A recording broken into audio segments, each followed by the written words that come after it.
Exclusive news coming straight to the original Gangsters Podcast.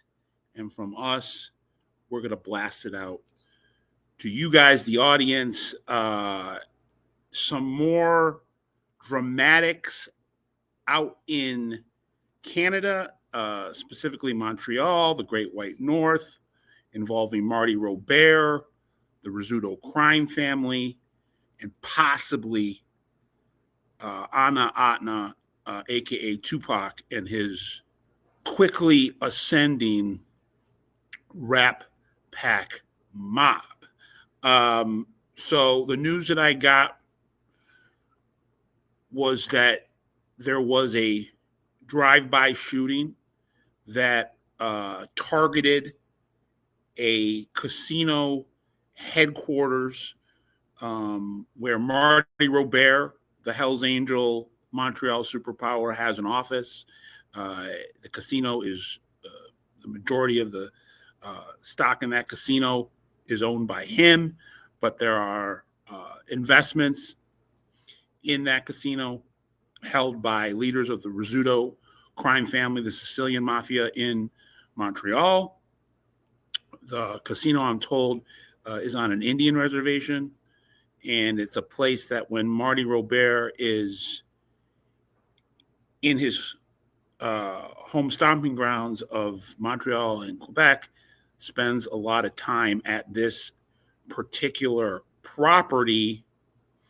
And a couple weeks ago, there was a drive-by shooting. I'm going to, kind of loosely categorize it as an attempted assassination. Marty was not present, but I'm told that the belief from the assailants was that Marty Rober was going to be there. I'm being filled in by a couple people that were present at this situation or present in either the direct aftermath or within 24 hours. People that were responding to an attack on the most, along with Nurgat Stadnik, the most powerful Hell's Angel shot caller in the world right now. Definitely the two most powerful in Canada. They control Canada. And as we've been talking about on the OG pod, the power in 81 Nation for the last handful of years no longer goes through the United States, no longer goes through the west coast of the U.S. It now goes through Quebec, Montreal, Ontario, where Nurgat is in Hamilton, and then Marty and his crew in Montreal. Obviously, you got guys like Sam Cazetta and Sky Langlois that are still major players and shot callers, in the South End, South Shore. But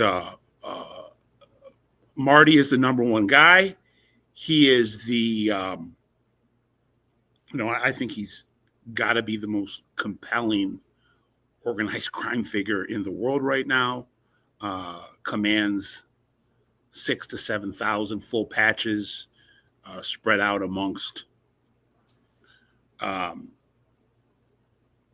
dozens and dozens of countries, almost every continent, I believe. And he is he is a biker boss, James Bond. That's what makes him so compelling. And he has the vision of a Vito Rizzuto more so than a Monboucher. And I say that with respect. But Marty is taking the Hells Angels to a whole other level, a whole other stratosphere. And he's doing it with his politicking, with his blueprinting, with his, winning hearts and minds, force of personality. And he was at war with the Rizzutos until last winter, the beginning of the winter, when that was that war was brought to an end, and this casino location is a spot where a lot of the mending of fences has taken place. It's a hangout spot for both Hell's Angels big shots and Rizzuto mob big shots.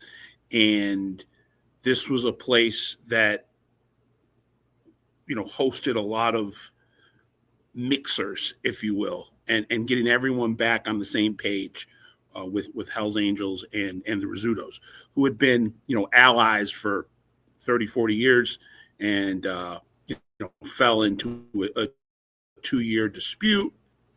It's all behind them now, but that brings us to what happened earlier this month with this drive-by shooting.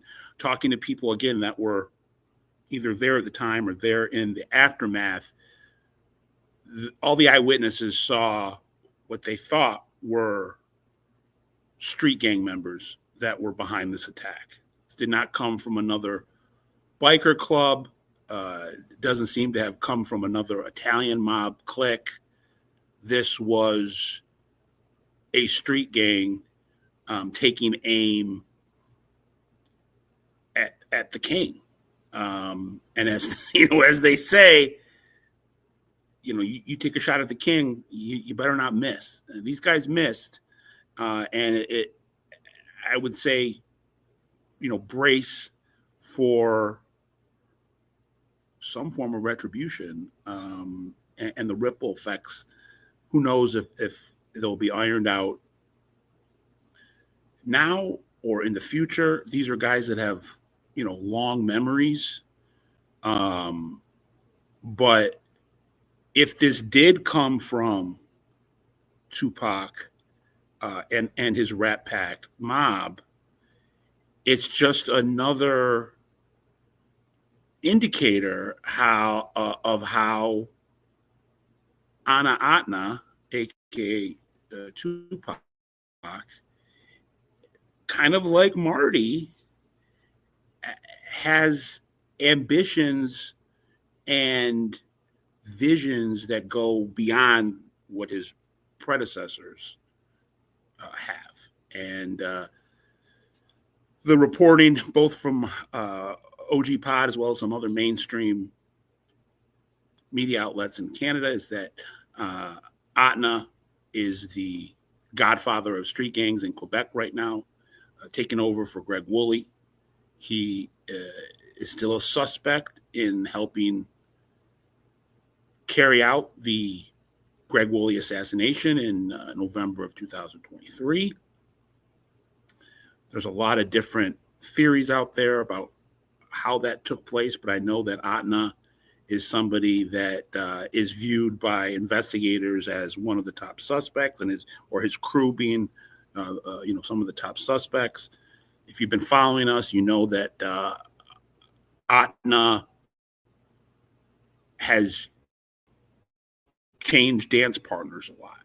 Came up with the Rizzutos under Greg Woolley, and then jumped ship to the Hells Angels during the war. Was with the Hells Angels,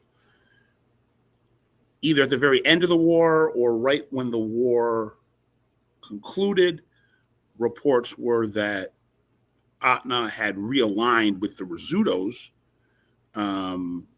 but starting in the spring, there's been a series of fire bombings and shootings targeting Rizzuto mob and Hells Angels protected restaurants, bars, nightclubs, and word is that Tupac Atna is behind that extortion campaign, and that he has declared war on the Rizzutos, possibly the Hells Angels here. Now, I want to be very clear that I do not have any confirmation that the assailants, the team of shooters that went in and pulled a drive-by on this casino, I don't have not been able to confirm that they are tied to Tupac Atna, the Rat Pack, just that they were,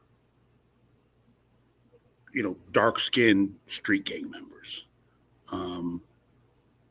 Smoke, doesn't mean there's fire, but Atna is at odds right now with the Rizzutos, and from the Rizzutos vis-a-vis the Hells Angels. I know he feels betrayed. I've heard from some sources he feels betrayed by the Hells Angels. He waited for Pete Diadamo, the underboss of the Rizzutos, to get locked up. He was locked up 3 months before the rest of the Rizzuto hierarchy got picked up, busted in Project Alliance. So now they're all behind bars. They're weakened. But Pete Adamo was so important to the balance, the power sharing, the balance, that juggling act that you have to do if you're in any type of underworld authority in Canada, because the terrain is so tumultuous and ever shifting and realigning. Diadamo had proven that he was a master politician, tactician. He was, the main power behind the peace conference. He was keeping everybody happy. He has a background with the West End gang, and that plays into this because from what I'm hearing, and we've reported this before, the Rat Pack has taken a piece of the Port of Montreal, and that is emboldening them and empowering them in their power surge that used to belong pretty much all in the that port was West End gang, Hells Angels, Rizzutos. The street gangs had that was no territory on the docks, on the waterfront, belonged to the street gangs. If you're talking about chess, in a lot of the gangland machinations is a game of chess. Strategically, it's a game changer. You can control what's coming in and out of that port. So the second Pete Diadamo gets picked up off the streets in March, within a couple of weeks, fire bombings start to rip through different parts of Montreal. Word was that Atna was ordering these attacks. Word was that Atna was putting contracts on Diadamo, Leo Rizzuto, Baldi Barbario's heads in prison. Now, Baldi Barbario and Atna were at one point very close. Atna came back into the fold allegedly because of Barbario, the street boss. But right now, without knowing for sure if this was Atna and the Rat Pack, it'd be difficult for me to see this being any other street gang group making a move like this. This is audacious. This is bold. And that's what Tupac Atna is. Used to be at one point very, like you said, close to both the Rizzutos and the Hells Angels. There was, a narrative out there that I've reported that Marty Rober facilitated the Greg Woolley assassination through Rat Pack mob, through Arab power, and that in the days or weeks after Woolley's assassination, there was some type of ceremony, possibly held in a mausoleum, where Rober personally anointed Atna the new godfather of the street gangs. So there's also these rumors or reports, and shout out to Journal de Montreal who reported this part, that Rober had met with Bobby the Greek, the leader of the GOC, who was assassinated earlier this month, that back in September, Rober had met with Bobby the Greek to assuage Bobby the Greek's concerns that he had a contract on his head. Our reporting was that, piggybacking off of Journal de Montreal reporting on the meeting, which I think was observed by SQRCMP, that we were told that it was a kind of a rock him to sleep moment.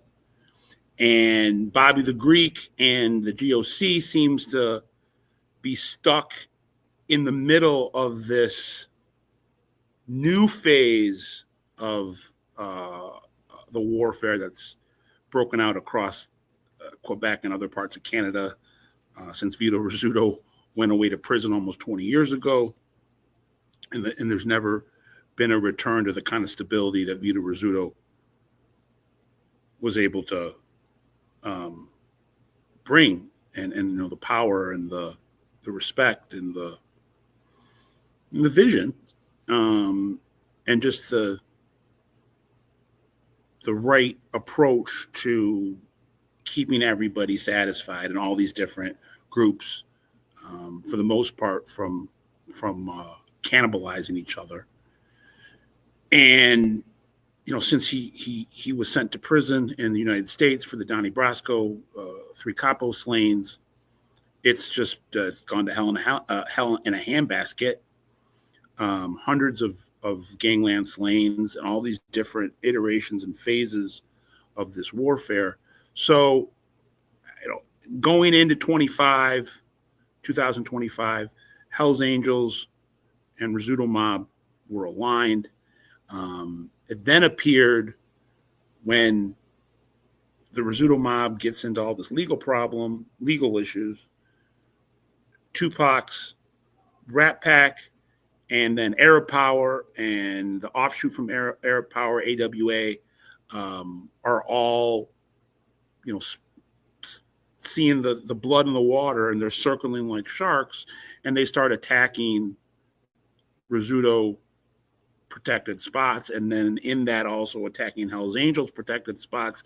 I think they look at it as strength in numbers, even though they're not officially all conglomeratized, but it's like you have all this violence going on and all these different groups involved. It's hard to nail down where it's coming from. I'm told that the Rizzutos felt that Bobby the Greek wasn't being loyal enough to them. He had helped facilitate, allegedly had helped facilitate the murder contract to Dirty Diaz facilitate the Dirty Diaz murder contract, the Hells Angels, Niagara enforcer that was killed on orders of the Rizzutos back in 2019, which lit the match, started to build the animosities between the Hells Angels and the Rizzutos. Rizzutos didn't go through the proper chain of command on it, and 3 years later, war breaks out. And Bobby the Greek was alleged to have brought that contract to some of the Crips, Rolling 90s, and Arab Power. So, there's some similarities to when things were really hot internally within the Rizzuto organization, and Vito Rizzuto was coming home, or in the process of getting ready to come home, and then came home, and there were all these lieutenants and in some cases street bosses and capos that at one point been loyal to Vito and were feeling stuck in the middle between Vito and his rivals, whether they be his former number two, Reynald Desjardins, who had broken off with the deported Bonanno boss Sal Montana and declared war from within. Smiling Joe DeMalo, Desjardins' brother-in-law, acting boss for Vito Rizzuto when he was away. Joe Bravo, the enforcer. And when it came to Joe Bravo, he left town. He left the the continent. He went to Italy. He was going back and forth between Italy and Spain, and he was killed because he wouldn't basically throw in all behind Vito Rizzuto. He was trying to keep one foot in the Rizzuto camp, one foot in the Desjardins camp, and same thing with DeMolo. And they both, it cost them their lives in both of those cases. So with Bobby the Greek, from based on my sourcing, he didn't toe the line with the Rizzutos. So they called in a hit from behind bars. He was killed in a Starbucks. And according to the Journal de Montreal, Bobby the Greek had met with Marty Rober in the weeks before his slaying. The shooting at Marty's casino, I've said it so many times. I'll never stop saying it. And I say it a lot. I don't believe in coincidences. So, you kind of do the math. If the Tupac crew believes that Marty was or the Hells Angels were complicit in taking out Bobby the Greek, and they, that Bobby the Greek had either not fully gone behind the Rizzutos or had, pledged his allegiance to him and GOC to the Rat Pack. But it also speaks to Marty not wanting to spend a lot of time in Canada, or not spending a lot of time in Canada for the sake of his safety and the safety of his family. This happened, I'm not exactly sure where, but I heard it was on an Indian reservation. I don't have to tell people that follow this stuff. His mom, Sharon Simon, the cannabis queen pin for decades, and she comes from Indian reservation background, and this is like in Godfather 2, where they're hitting Michael at his house. This wasn't Marty out at a bar or taking a meeting in a park. These guys came to his, practically to his doorstep and sprayed it with automatic weapon fire. Again, as I've been reporting now for over a year, Marty is spending most of his time away from Canada, in the United States, in Mexico, in Europe, the Middle East. He is a true international man of mystery. That's why I call him, the biker boss James Bond, and he's a chameleon. He can blend in. He can talk to knuckle dragging, crystal meth, bearded and tattooed biker psychos and get on a level with them just as much as he can communicate and get on a wavelength with the higher end criminal types, and even legitimate white collar businessmen. Marty's taken the 81 brand and bringing it into the boardroom, and it's not done by staying in one place. And there was another. I'm going to be quoting. I'm going to be pulling this quote. This is a digging in the crates. This is a deep cut, but it's like in the movie Primal Fear with Richard Gere, and he was representing a crime lord who was being hunted by his rivals and by the government. It was the guy, Stephen Bauer, the guy who played Manny from Scarface. And he said to his lawyer, who was played by Richard Gere, how are they going to kill a man that never sleeps, who's never stays, in the same bed 2 nights in a row? And that's what Marty is. He's globetrotting, and he's not just doing it for the sake of building the brand and building and evolving the Hells Angels to larger heights than the club has ever been before, and they're already the GOAT. They're already an institution, an iconoclast, and that's why what Marty's doing is so significant and so substantial, and he's doing it like he's a Marvel movie character. So, he's got the SQ on his ass, the RCMP on his ass. They're trying to build cases. We've talked about it. But besides that, he knows that there's more exposure for him in Canada, because that's the only place in the world where there are people that want to do him harm. And, lucky for him and his family, nobody was hurt in the drive-by. But it's a statement. And when I do get some confirmation on who the government, who the Crown investigators, or even, guys on the street, if they're able to lock down who exactly this was, I'll be the first to report it. I can't, like I said, I can't report that it was Rat Pack or Tupac's guys. I can report that the eyewitnesses say that they were street gang members. But whoever did this was a statement. And I think it's being handled with the utmost caution and care. This has been very under the radar. Nobody's reported this. I was told by people that the 81 wanted to spend the last couple of weeks trying to figure out where this came from. Didn't want this getting out. I got the okay to go out with it a couple of days ago. Like I said, I heard about it right when it happened. It's been, I think, 3 weeks. But, this puts Marty even more with his head on a swivel.